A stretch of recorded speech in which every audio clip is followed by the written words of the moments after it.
blive bedraget. Og det. Bedraget. Snydt. Og bedraget. Egon, den tager farven på dig.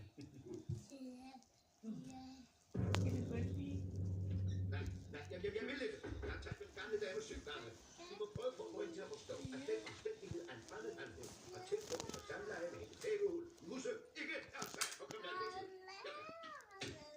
Det her er kommet over i fjernskrivet fra Schweiz. Det må interessere kriminalassistenten. Det er noget med Hallandsen, den store bagmand. Det kan de godt huske. Det var ham, de prøvede at afsløre, men så tog han røven på os. Ja, tak. Hvad med ham? Han er lige død. Der har været indbrud i hans villa i Schweiz. Boksen var åben. Man fandt en flyvetaske, et par gummihandsker og en dåse talkum af dansk fabrikat. Der var ikke spor af gerningsmænd, og der mangler til synligheden ikke noget i boksen. Ja, undtaget Bedford-diamanterne. Hvorfor? Ja, det ved Schweizerne lige så godt som vi. Hallandsen lå med Bedford-diamanterne. Det taler man jo ikke om i Schweiz. Hvad er Bedford-diamanterne? De tilhørte vicekongen af Indien og var den kostbarste diamantsamling i privat eje. Forsvandt under sidste verdenskrig, og siden de cirkulerer på det sorte marked. Stærkt efterspurgt som inflation til gennemstillingen, så er penge. Det er nemmere at transportere en guldbar.